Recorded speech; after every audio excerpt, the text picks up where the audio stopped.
নমস্কার, সবাই কেমন আছেন? আমি ভালো আছি, আশা করি আপনারাও ভালো আছেন। আজকে রথযাত্রা। আমার বাপের বাড়ির এখানে রথের কম্পিটিশান হয়। সত্যি আমি কিন্তু প্রথমবার এই রথের কম্পিটিশানটা দেখলাম, কিন্তু দুর্ভাগ্যবশত আমি সবার শেষেই পৌঁছেছিলাম, যখন কম্পিটিশান প্রায় শেষের মুখে।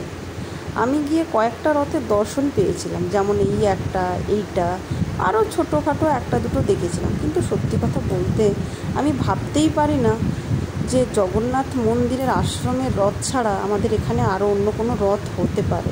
ছোটোবেলায় দেখেছিলাম বাচ্চারা খুব ছোট রথ তৈরি করে টুকটাক নিয়ে গেছিলো, কিন্তু এই কম্পিটিশনের আকারে রথ আমি ভাবতেই পারি না। আর এটা হচ্ছে আমাদের হাই স্কুল, এখানেই আমরা পড়াশোনা করেছি।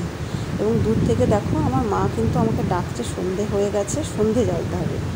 কিন্তু আমার সত্যি কথা বলতে রথগুলো দেখতে এত অসম্ভব ভালো লাগছিল। খুব প্রথমবার যেহেতু দেখছি, এই দেখুন এটা এই একটা রথ, আরও রথ হয়েছে, আমি দেখানোর চেষ্টা করছি। এই রথটা নাকি প্রথম হয়েছে, দারুণ হয়েছিল। এটা দড়ি দিয়ে তৈরি করেছিল রথটা।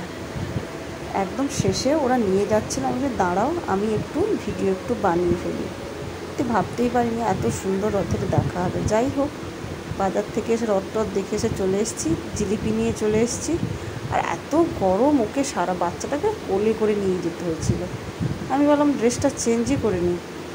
ড্রেস চেঞ্জ করে ফ্রেশ হয়ে দেখো নাইটি পরে নিয়েছি। আর আমরা বাঙালি নাইটি। যাই হোক, সবাই ভালো থাকবেন, সুস্থ থাকবেন, বাই বাই।